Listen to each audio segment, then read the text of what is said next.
Hello, kamusta tayo lahat? I praise the Almighty Father, Yahweh, the Creator of heaven and earth, the Almighty God, El Shaddai, our real Father, for He is forever righteous, forever holy, forever just, forever merciful and full of grace. He will never ever leave us nor forsake us, and He created us in His image and likeness because He wants us to be like Him. He wants us to be holy. He wants us to do good, to do righteousness,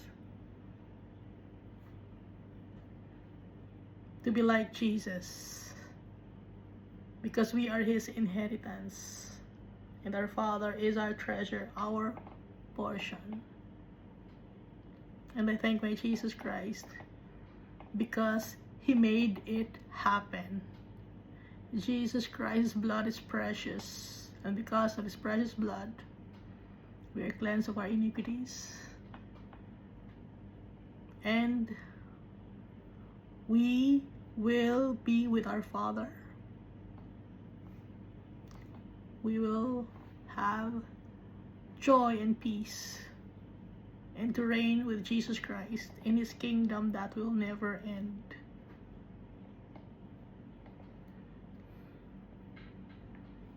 From beginning, since the world has begun, up to the end of times, it's been planned already, and it's been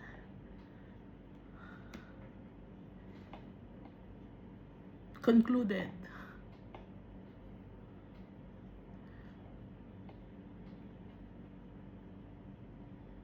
The history of this world has ended already in the eyes of the Almighty Father, because it's in the book of Revelation. We now know the ending of this world, and it will be a new beginning for the children of the Almighty Father.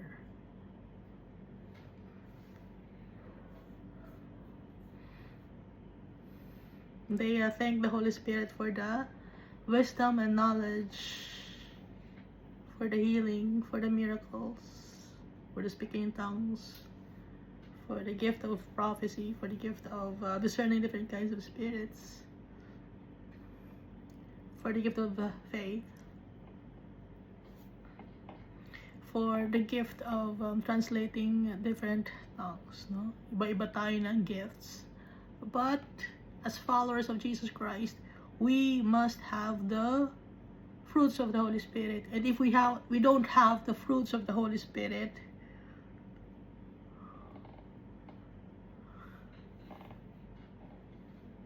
we are not children of the Almighty Father. We are not one with Jesus Christ. If we don't have the fruits of the Holy Spirit. The fruits of the Holy Spirit: love, joy, peace, forbearance, kindness, gentleness, goodness, faithfulness, and self-control. If we are not kind to people, then we are disobedient.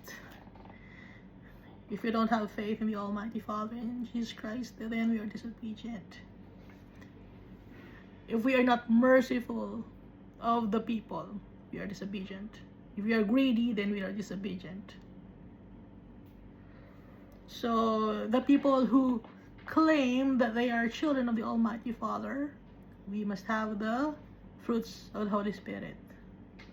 That's the difference of the people who claim to be Christians and the people who are real Christians. Yun, doon natin makikita ang difference, the fruits of the Holy Spirit.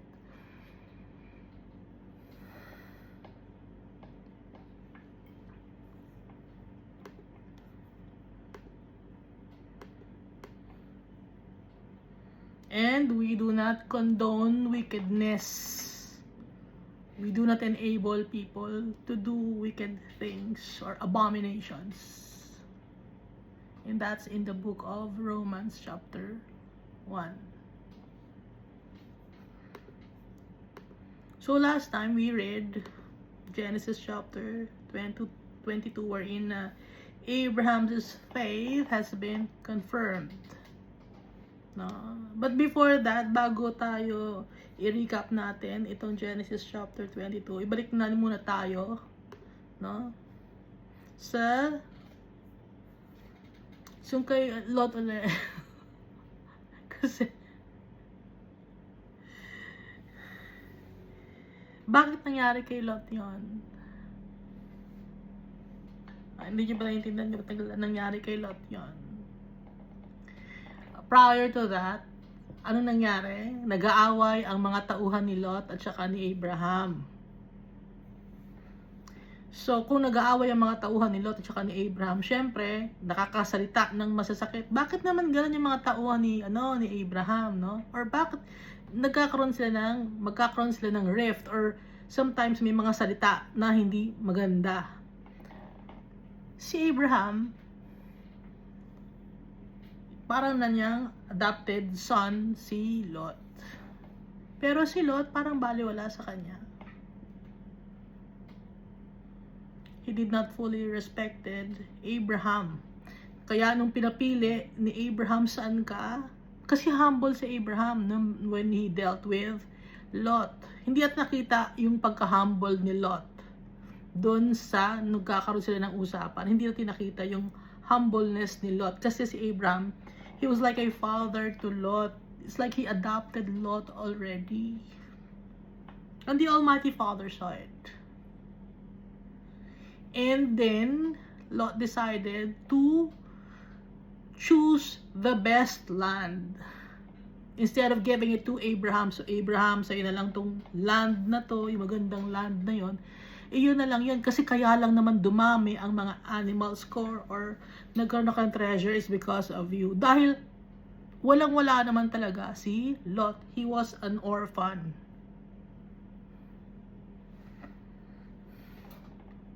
Walang-wala si Lot. Sumama siya kay Abraham, isinama siya ni Abraham para siyang adopted son.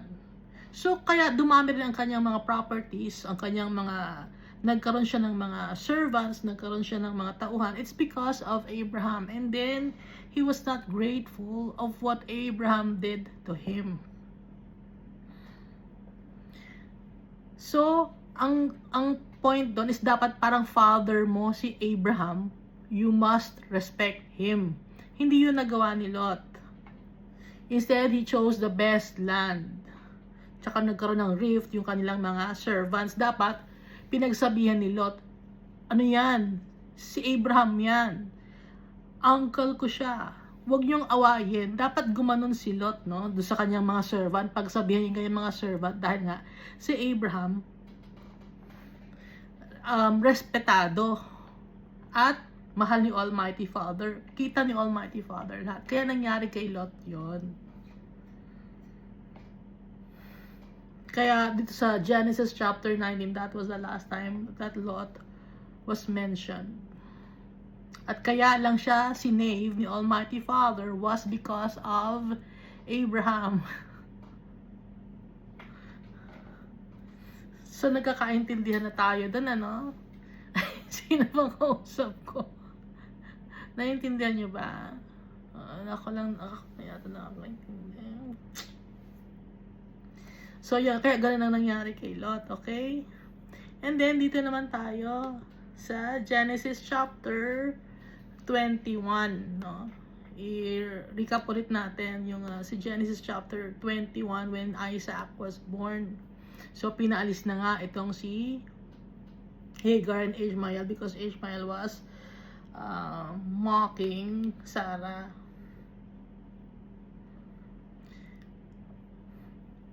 So, doon sila nakatira sa may southern part. Kasi nga, yung effect ng sulfur dioxide, no? Yung mga animals mamamatay. So, nakatira sila ngayon dito sa may kay Abimelech. So may covenant siya kay Abimelech. And then dito sa verse 33, Genesis chapter 21 verse 33, nakalagay, then Abraham planted a tamarisk tree in Beersheba. So nung time na yun, hindi pa Beersheba ang name. Pero si Almighty Father na ang banggit kay Moses na Beersheba ang name nun. Kasi nga, para kay Almighty Father, tapos na yung istorya na yun, tapos na. So si Almighty Father lang nakakaalam. Kaya Beersheba ang name. Kaya on Genesis chapter 25, dun lang natin malalaman na yung place na yun, pinangalanan Beersheba. Pero, akala natin, bakit ngayon lang ba pinangalanan na Beersheba? To samantalang nakalagay sa Genesis 21, Beersheba ang tawag dun. Kasi nga,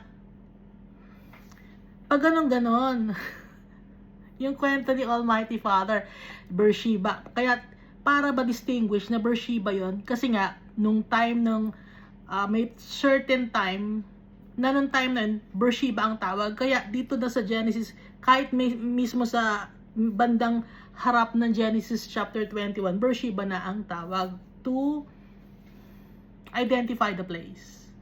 And then, bakit tamarisk tree ang itinanim ni Abraham? Ang tamarisk tree kasi,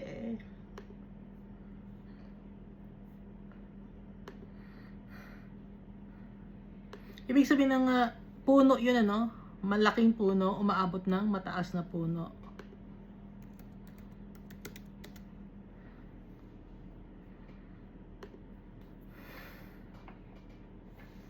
It's a hardy shrub or small tree native to drier parts of Eurasia and Africa. Ano siya? Ang tawag doon, yung kahit na dry land or arid land or arid yung season, tumutubo siya. At saka, meron siyang salt tolerance. Has salt secreting glands on its leaves which helps it thrive in saline and arid environments. Saka large shrub siya. Small tree or large shrub siya. Na tumataas hanggang 25 feet. Ngayon, kung nagmamature, nagiging 18 meters. And most of all, it produces hundreds of thousands of tiny seeds annually that are dispersed by wind and water, allowing for rapid colonization of new areas. So, ito yun. Kaya, binanggit yung tamarisk tree, nagplant si Abraham, hindi lang dahil sa trip niya magtanim ng tamarisk tree. Mayroong ibig sabihin yon. Ang ibig sabihin nun, yung reproduction, yung nagre-reproduce yung tamarisk tree.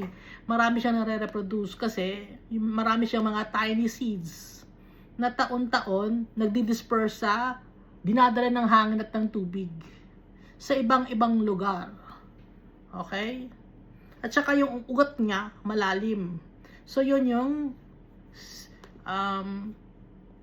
symbolism ng tamarisk tree na physically itinanim ni Abraham, pero meron yung symbolical meaning, no? Pero hindi naisip ni Abraham na symbolical meaning yon. Basta trip lang niya magtanim ng tamarisk tree dahil yon ay palatandaan. Pero kaya niya napili yung tamarisk tree, si Almighty Father na nagturo sa kanya na tamarisk tree ang kanyang gamitin. So, hindi nagkakataon yon, yung mga decision making. Merong mga ibig sabihin yon. Okay? Ngayon, dito sa na-confirm yung faith ni Abraham nung in-offer niya si Isaac kay Almighty Father.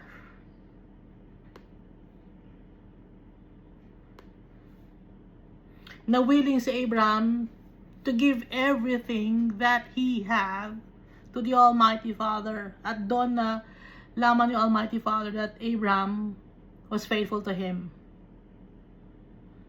Na hindi niya i-withhold ang kanyang sariling anak kay Almighty Father. Lahat ibibigay niya to please the Almighty Father. And the Almighty Father did also it to His children. He did it to His children by giving His only begotten Son, Jesus Christ. No? Hindi ni Almighty Father ipinagkait si Jesus Christ sa atin. Dito pinigil ni Almighty Father na mamatay si Isaac. Pero si Jesus Christ, hinayaan ni Almighty Father to be crucified on the cross, to die for our iniquities. And then He rose again from the dead after 3 days. And because of His precious blood, because He rose, death has no sting anymore. And now we have hope in a future because of Jesus Christ. Jesus Christ is victorious. And then dito rin, binanggit, no? Na yung family ni Nahor, yung naiwan sa Padam Aram na kapatid ni Abraham, si Nahor. At yung kanyang niece na si Milcah na asawa ni Nahor na kapatid ni Lot, si Milcah. Kasi hindi sila pwedeng iba-iba ng lahi papatol dahil yung blessings ni Almighty Father malalayo. Gusto ni Abraham, sa kanila lang yung blessings ni Almighty Father, dumami ang lahi nila kasi yun ang promise ni Almighty Father. Kaya doon niya pinapakuha ng asawa si Isaac. Nandito sa Genesis chapter 23 dahil malungkot na si Isaac because Sarah died. Sarah lived 127 years. These were the years of the life of Sarah. So Sarah died at Kirjath Arba, that is Hebron. Alam natin yung Hebron. Dito, David reigned for 7 years as king of Judah in Hebron, and after that, king of Israel for 33 years. For a total of 40 years as king. So, that's in the land of Canaan. Dati ang tawag ay land of Canaan. Kasi una, nagtira ang mga Canaanites sa Israel. Tinanggal ni Almighty Father ang mga Canaanites. Yung Canaanites, lahi sila ni Ham. So, kung lahi sila ni Ham, they were dark-skinned, no? Kaya kung i-check nyo yung mga itsura ng mga Arabs and mga Israeli, iba yung shape ng kanilang skull, yung kanilang nose, yung kanilang forehead, yung kanilang ano ba ito? Brow bone. Kasi doon makikita, no? Doon makikita, iba yung kanilang brow bone, pero yung skin nila, hindi sila maputing-maputi, di ba? So, ganun ang kulay ni Jesus Christ. Pero, yung mga nasa Egypt naman, and Nigeria, and South Africa, talagang dark na yung skin nila. And Abraham came to mourn for Sarah, to weep for her. Umiyak siyempre si Abraham because Sarah was the love of his life. No? Then Abraham stood up from before his dead and spoke to the sons of Heth. Itong Heth, sons of Heth, these were the Hittites. Sa kanila galing ang mga Hittites. Saying, I am a foreigner and a visitor among you. Give me property for a burial place among you, that I may bury my dead out of my sight. Para mailibing ko si Sarah. And the sons of Heth answered Abraham by saying to him, Hear us, my Lord, you are mighty prince among us, bury your dead in the choicest of your burial places. None of us will withhold from you his burial places. Hindi ka namin pipigilan. Pili ka na kung saan mo yung burial place mo na gusto para sa asawa mo. That you may bury your dead. Tingnan nyo ang salita, bury your dead, not bury your wife. Kasi nga, pag wala ng soul, ang katawan, it's just a thing. It's a body. And then Abraham stood up and bowed himself to the people of the land, the sons of Heth or the Hittites. And he spoke with him, saying, if it is your wish that I bury my dead out of my sight, hear me, and meet with Ephron, the son of Zohar, for me. Kung gusto niyo talaga na you have the best intentions of heart for me, makipag-meet kayo kay Ephron, the son of Zohar, for me, para sa akin. Kayo ang pumagitna. Mag-mediate. Dahil makikipag-usap ako kay Ephron, that he may give me the cave of Machpelah, which he has, which is at the end of his field. Let him give it to me at the full price. Ibenta niya sa akin, pumagitna kayo. Kayo ang mag-mediate. As a property for a burial place among you. Babayaran ko, sabi ni Abraham. Now Ephron dwelt among the sons of Heth, and Ephron the Hittite, kaya nga siya Heth, Hittite siya, answered Abraham in the presence of the sons of Heth, all who entered at the gate of his city, saying, no, my lord, hear me.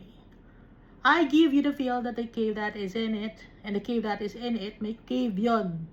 Doon ililibing sa cave. I give it to you in the presence of the sons of my people. I give it to you. Bury your dead. So meaning, merong witness. May witness ako, ibibenta ko sa'yo. Kasi importante may witness. No? So dito natin nakita ngayon, yung law na pag merong mga kontrata, may witness. Okay? Dito natin unang nabasa na nagkakaroon ng witness. Then Abraham bowed himself down before the people of the land, and he spoke to Ephron in the hearing of the people of the land, saying, if you will give it, please hear me. I will give you money for the field. Take it from me, and I will bury my dead. Where? Kunin sa akin yung pera. I-bury ko doon yung aking dead. And Ephron answered Abraham, saying to him, my lord, listen to me. The land is worth 400 shekels of silver. What is that between you and me? So bury your dead. Napakamura lang ng presyo. 400 shekels of silver lang yon. What is that between you and me? Ha? Hindi natin pag-usapan yung presyo. Mababa lang bibigay ko sa'yo. Sige, bury mo na yung dead mo dyan. Mababa lang. Ano ba naman yung 400 shekels of silver? Hindi tayo magtatalo sa presyo.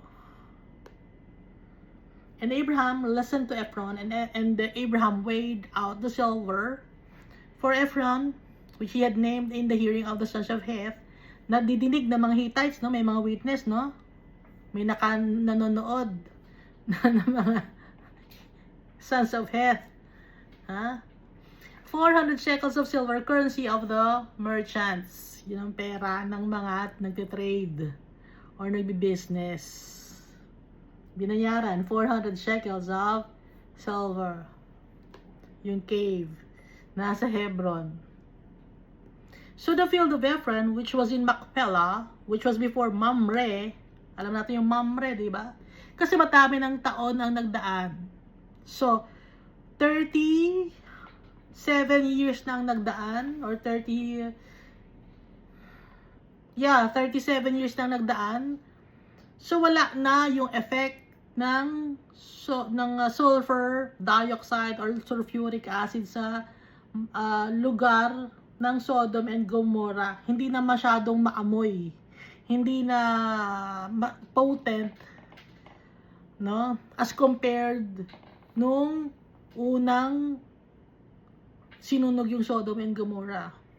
So, nandun sila sa Mamre. Bumalik na sila sa Mamre, which was before Mamre, the field and the cave which was in it, and all the trees that were in the field, which were within all the surrounding borders, were deeded. Pag sinasabing deeded, nilagyan ng kasulatan, may pirma, merong kung ano mang, kung paano ba sila may pirma, kung tatak ba yun, thumb mark ba yun, no? May deed of sale. O, dito tayo unang nakakita, na pag nagbebenta ng lupa, may deed of sale. At merong witness. So Abraham has a possession in the presence of the sons of Heth before all who went in at the gate of his city. And after this, Abraham buried Sarah, his wife, in the cave of the field of Machpelah before Mamre, that is in Hebron, in the land of Canaan. So the field and the cave that is in it were deeded to Abraham by the sons of Heth as property for a burial place. So yung lugar na yun ay libingan. Merong kasulatan yon. So nung time na umalis ang mga anak ni Israel or anak ni Jacob, no? Ano ang sabi ni Jacob? Saan siya namatay? Sa Egypt. Sabi ni Jacob, dalhin niyo ang aking bones. Sabi rin ni Joseph, dalhin niyo ang aking bones. Kung galing kayo Egypt, namatay ako, dalhin niyo yung aking bones, iuwi ninyo sa land of my fathers. Ito nga yon, iluwi. So, sino ang ngayon ang nakatira or nakalibing dito sa Macpela, sa cave? Si Abraham, Sarah, Isaac, Rebecca, Jacob, and Leah. Si Rachel, doon siya nakalibing sa may Ephraim, sa may Bethel. Kasi doon siya namatay. Nakalagay yun sa Genesis chapter 35.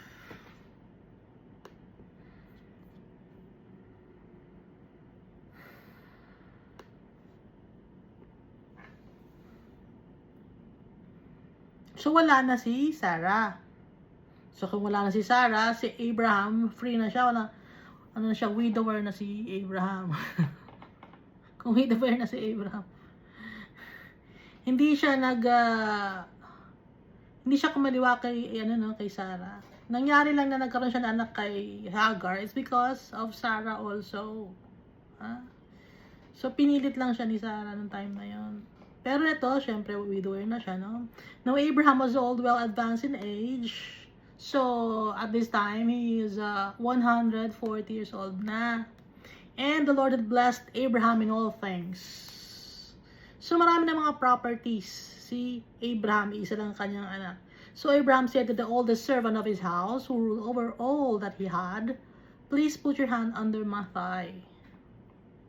Ilagay mo yung hand mo sa ilalim ng aking hita. Mag-promise ka sa akin. Yun kasi yung time, yun kasi yung ibig sabihin nun, pag inilagay, ganun ang kanilang kaugalian. Pag inilagay yung hand sa thigh, bakit sa thigh? Yung thigh, yun yung pinaka-longest bone. Pinaka-matigas na bone. Yung thigh. No? Kaya nga sa Book of Revelation, di ba? In on his thigh, it's written, faithful and true. Kay Jesus Christ naman yon sa thigh niya. Kasi nga, promise yon sa thigh. Yun ang pinaka strongest bone and the longest bone sa katawan ng tao.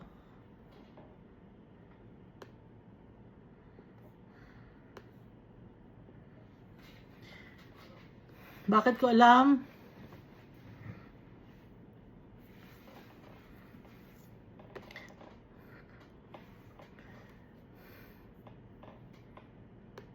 Ba't ko ba alam? Hindi ko rin alam kung ba't ko alam. Tuturuan ako ng tatay ko. Maniniwala ba kayo? Hindi. Dahil kung ako hindi ko alam. And I will make you swear by the Lord, the God of heaven and the God of earth, heaven and earth, no? The God of heaven and the God of earth, the Almighty Father, that you will not take a wife for my son from the daughters of the Canaanites, among whom I dwell. Huwag kang kukuha ng asawa para kay Isaac ng mga babae dito sa Canaan. Ayoko. I-promise mo sa akin.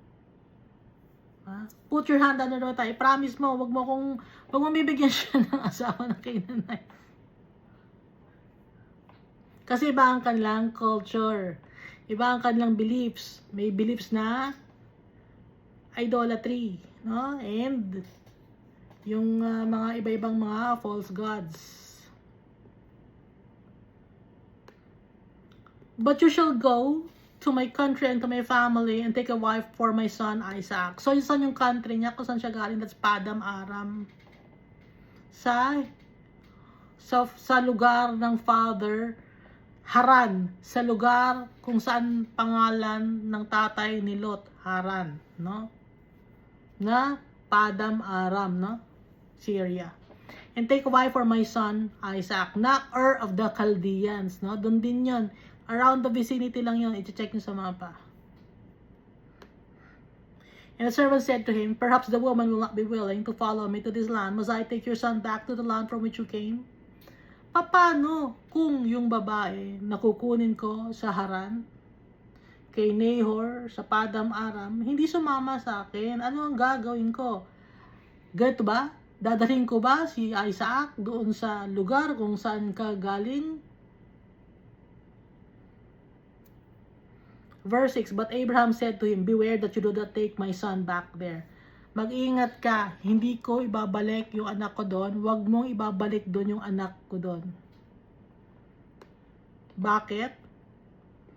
Nandito sa verse 7, the Lord God of heaven who took me from my father's house and from me and from the land of my family, and who spoke to me and swore to me, saying, to your descendants I give this land. He will send his angel before you, and you shall take a wife for my son from there. Kaya hindi mo dadalhin doon yung anak ko. Dahil pag dinala mo yung anak ko doon, doon na siya titira. Hindi pwede. Dahil itong land na to, dinala ako ni Almighty Father sa land na to. Ito ang kanyang promise na land sa akin. Ibinigay niya sa akin to. Pati na sa aking mga descendants. Promise niya yon. Kaya kukunin mo yung babae doon, dadalhin mo dito. Hindi yung anak ko ang dadalhin mo ron. Ha? Dahil pag dinala mo yung anak ko doon, paano na yung promise ni Almighty Father? Promise ni Almighty Father, dito ang land namin. Kaya hindi mo dadalhin doon. And you shall take a wife for my son from there, doon galing. No? And if the woman is not willing to follow you, then you will be released from this oath. Only do not take my son back there. Ngayon, kung yung babae hindi sasama sa'yo, ayaw. So wala na yung kontrata natin, yung promise mo sa akin, hindi na, naka-release ka na sa kontrata or sa pangako. Cancel na yung oath na yon. Ineffective na. Void na yung pangako na yon kasi hindi sumama yung babae. Pero wag mong idadalhin yung anak ko doon sa Padam Aram or Haran or doon sa lugar ni Nahor. Verse 9, so the servant put his hand under the thigh of Abraham, his master, and swore to him concerning his master. Then the servant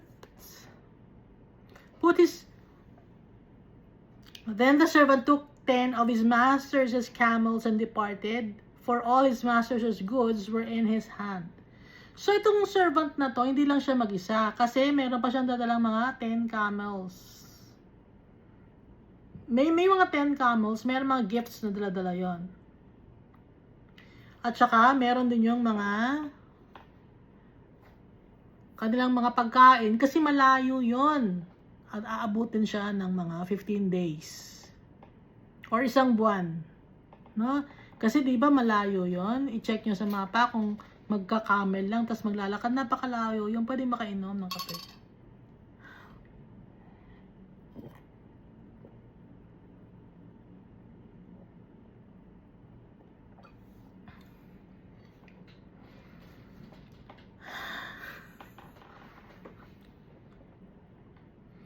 Then the servant took 10 of his master's camels and departed, for all his master's goods were in his hand, and he arose and went to Mesopotamia, to the city of Nahor. Kasi nga yung Mesopotamia, Padam Aram, Ur of the Chaldeans, yun din yun, Mesopotamia. Ano nga yung Mesopotamia ngayon? Iraq.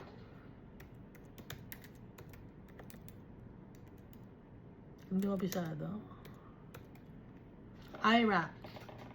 Yung iba sabi Iraq. No?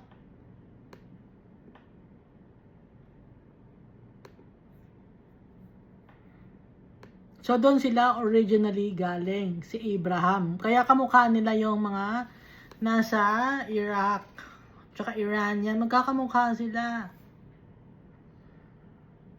Diba yung skin nila parang maputi. Tapos yung hair nila maitim. Ganun na itsura ni Jesus.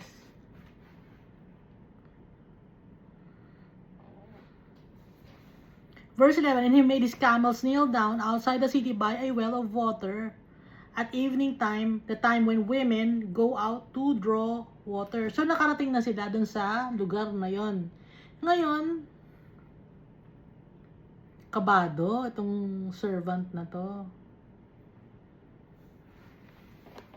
Verse 12, then he said, O Lord God of my master Abraham, please give me success this day. Sana maging successful ako. Diyos ng aking boss na si Abraham. And show kindness to my master Abraham. Bigyan niyo ng kindness yung master ko, si Abraham. Please lang na maging successful ako sa aking lakad. Behold, here I stand by the well of water, and the daughters of the men of the city are coming out to draw water. Andito na ako sa may well ng water. Kasi wala pa mga gripo noon, well lang.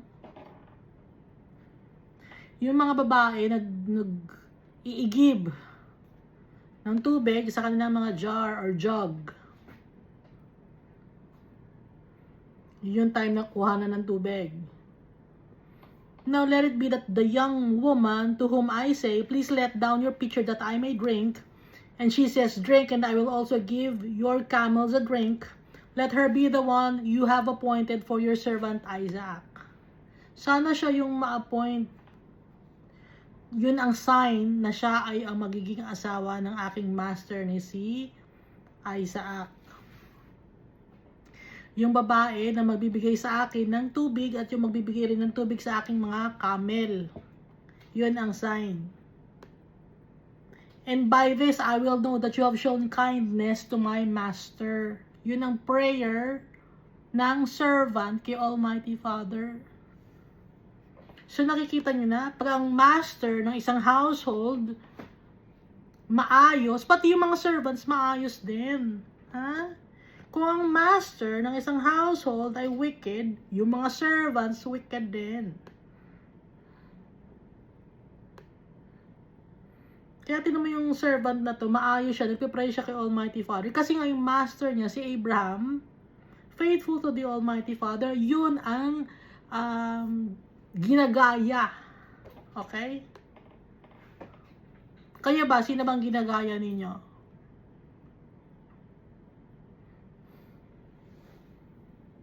Yung mga ina-idolize, dapat paglaki ko, ganito ako. Maayos akong tao. Ngayon, kung ang pangit na magiging gagayahin mo ay wickedness, di magiging wicked ka rin. Verse 15, and it happened before he had finished speaking, bago pa siya matapos magsalita, and that behold, Rebekah, who was born to Bethuel, son of Milcah, the wife of Nahor, Abraham's his brother. So, itong si Abraham, may kapatid siya, si Nahor. Si Nahor, pamangkin niya, si Milcah, na naging asawa niya, may anak sila, si Bethuel. Kayo na mag-compute kung paano i-connect, kung kaano-ano ni Isaac ito. Pero, ang isa lang pinanggalingan na si Terah, na tatay ni Abraham at ni Nahor, at ni Haran, no? Tatlo sila magkakapatid na lalaki, came out with her pitcher on her shoulder. So, hindi naman hawak ay ganon ng pitcher dahil balde yun, hindi pa uso balde nun. Saan ang pitcher hawak dito sa shoulder? Ang hirap naman nun. Ba't nandito kasi walang hawakan, no? Nakaganon yung mga babae, ang bigat nito yung pitcher na sa shoulder. Now the young woman was very beautiful to behold. A virgin, si Rebecca, napakaganda. Parang kasi si Sarah maganda rin, magkakalahi sila, di ba? So si Abraham, gwapo din to. Si Isaac, gwapo. Kasi, di ba, usually pag magkakamag-anak, sila yung magaganda.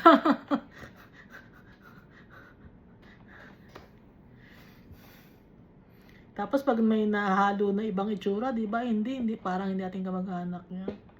Pero pag alam mo na magkakamag-anak kayo, magkakamukha kayo, gwapo kayo, no? Pero pag hindi naman kayo gwapo, lahat kayo hindi naman gwapo. Tapos pag may na ibang itsura, Parang hindi din kayo mag-anak yun. Iba itsura na na. So now the young woman was very beautiful to behold, a virgin. No man had known her. And she went down to the well, filled her pitcher, and came up.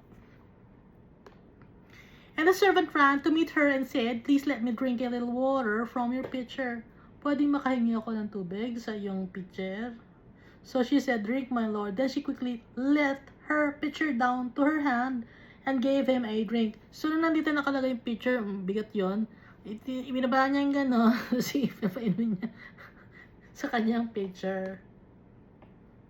And when she had finished giving him a drink, she said, "I will draw water for your camels also until they have finished drinking." So yun na, ang isang pinaka culminating point ay yung papainumin na yung camel. Doon niya na-realize. Ito na ba siya? Siya na yun ba yun? Then she quickly emptied her pitcher into the trough, ran back to the well to draw water, and drew for all his camels. And the man, wondering at her, nagtataka siya, siya na kaya yun, remained silent so as to know whether the Lord has made this journey prosperous or not. So, nag-iisip siya, no? So it was when the camels had finished drinking that the man took a golden nose ring weighing half a shekel. Ang bigat no, nose ring. Bakit sa ilong ilalagay? Nose ring. Half a shekel. Ang bigat nun. Buti hindi tanggal yung ilong. And 2 bracelets for her wrists weighing 10 shekels of gold. Magkabila. May shekel. 10 shekels of gold, no? 2 bracelet. Bakit nose ring? Bakit bracelet? O, nakakabit ka na. Parang sign na ikaw ay ka na, engage ka na. Meron ka ng nose ring, hindi ka na pwedeng makapunta sa kung saan-saan, naka-nose ring ka na, ha? Yun yung ibig sabihin ng nose ring no? Kontrolado ka na, hindi ka na pwedeng sa iba pa magpunta. Tsaka 2 bracelets for her wrists. And said, "Whose daughter are you? Tell me, please, is there room in your father's house for us to lodge or to spend the night?" So she said to him, "I am the daughter of Bethuel, Milcah's son, whom she bore to Nahor." Moreover, she said to him, "We have both straw and feed enough and room to lodge." Then the man bowed down his head and worshipped the Lord. Bakit? O, nalaman na niya, anak na ni Nahor, anak ni Milcah, si Bethuel, na anak ni Bethuel, si Rebecca. Successful ang kanyang lakad. Dininig ni Almighty Father ang kanyang prayer.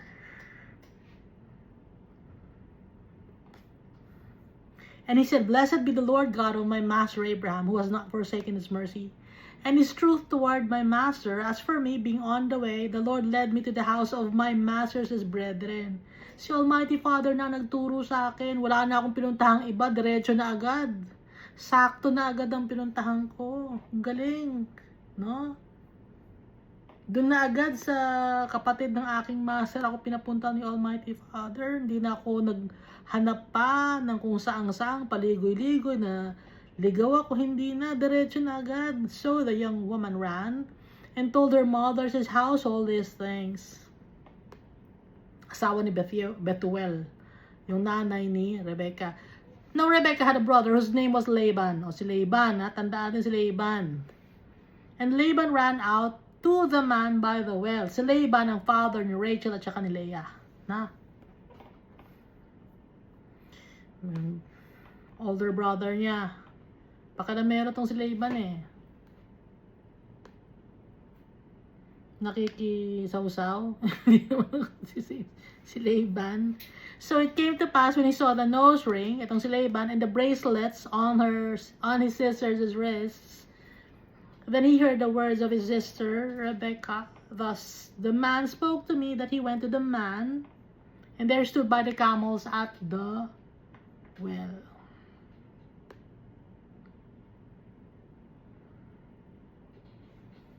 Come in, O blessed of the Lord. Why do you stand outside? For I have prepared the house and a place for the camels. Sabi ni Laban. Then the man came to the house, and he unloaded camels and provided straw and feed for the camels, and water to wash his feet, and feed for the men, and feet of the men who were with him. Kailangan nila maghugas ng paa. Maalikabok. Wala naman kasing kalye no, na sementado or aspalto. Di ba tayo, pag naglalakad tayo sa bundok, hindi naman tayo, wala namang rubber shoes nun. Ang saot nila na sa paa, leather, tunic din, balat ng hayop. Kaya pinapahugas ng paa, no?